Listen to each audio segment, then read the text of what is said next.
Merhaba arkadaşlar, Sibel'in mutfağına hoş geldiniz. Bugün sizlere çok pratik tost makinesinin arasında etli pide tarif vermek istiyorum. Bunun için gerekli olan malzemelerimize geçelim. Malzemelerimiz 1 kilo un artı 1 çorba kasesi fazladan daha un, 1 paket yaş maya, yarım kahve fincanı sıvı yağ, yarım yemek kaşığı toz şeker, 1 yemek kaşığı tuz ve aldığı kadar suya ihtiyacımız var.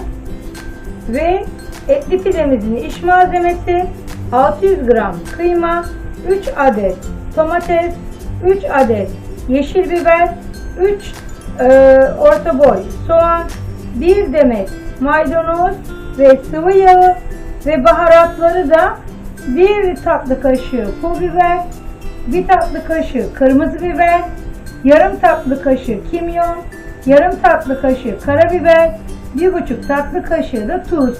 İsterseniz geçelim yapılışına. İlk önce mayamızı şöyle karıştıralım. Ben bunu suyla ıslattım.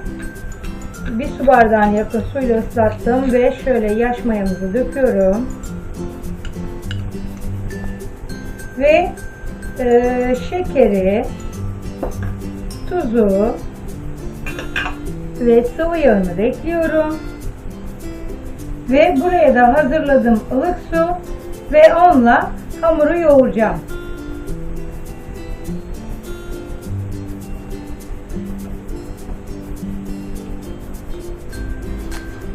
Hamuru güzelce yoğurdum. Kulak memesi yumuşaklığında olsun. Ve şimdi üzerine kapatacağım. Şöyle 45 dakika bir bezin arasına kapatın. Daha çabuk kabarmasını sağlıyor. Ve şimdi de iç malzemesini, sebzeleri doğramaya geçiyorum. Ve sebzeleri mikserde kıydıracağım.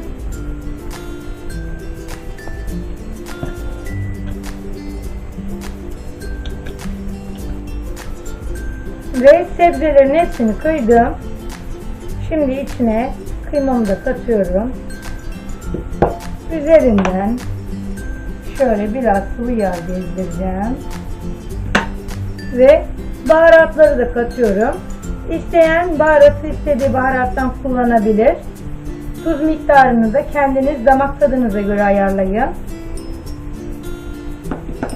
Ve şimdi güzelce karıştıracağım.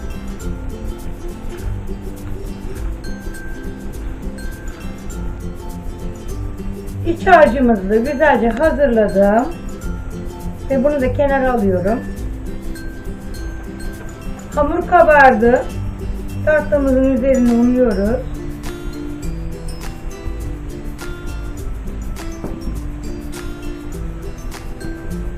Ve hepsini boşaltıyoruz.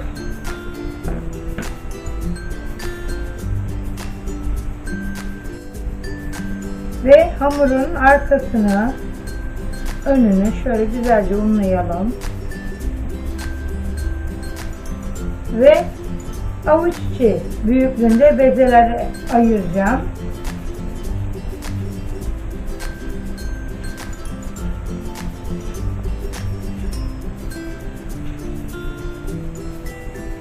Şöyle keselim.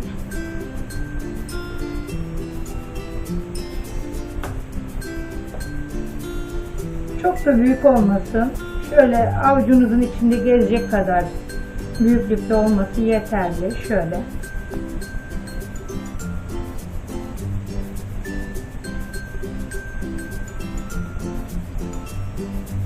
Ve ben devam ediyorum. 23 beze oldu. Ve üstlerini şimdi şöyle kapatacağım. Şöyle kenara kaktırıyorum. Ve şimdi bezeleri açmak için şöyle tabağın içine sıvı yağ katalım.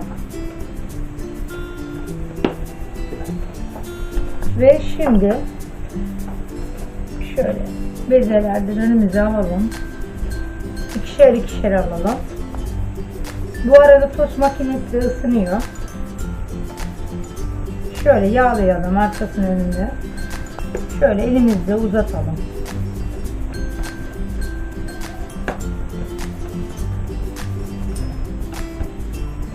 Şöyle açalım.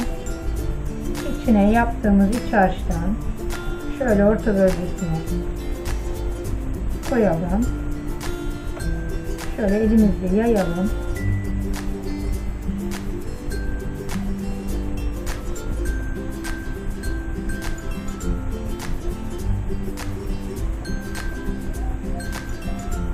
Ve şöyle kapakları güzelce kapatalım.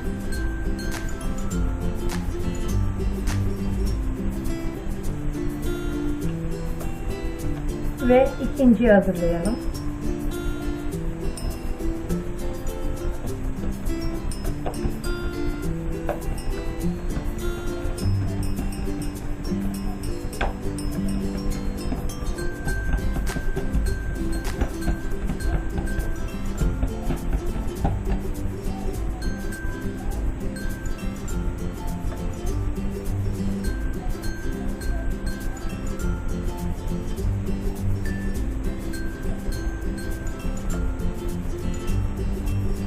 Tost makinesine ikişer ikişer attık mı tam geliyor.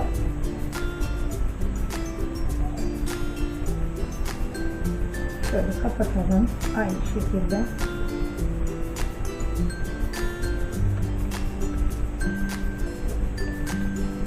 Ve ısınan tost makinemizin arasına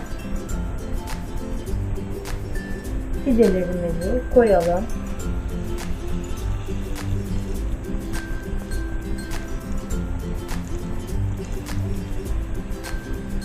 Ve üzerini kapatalım. Pişen etli pidelerimizi alıyorum geri.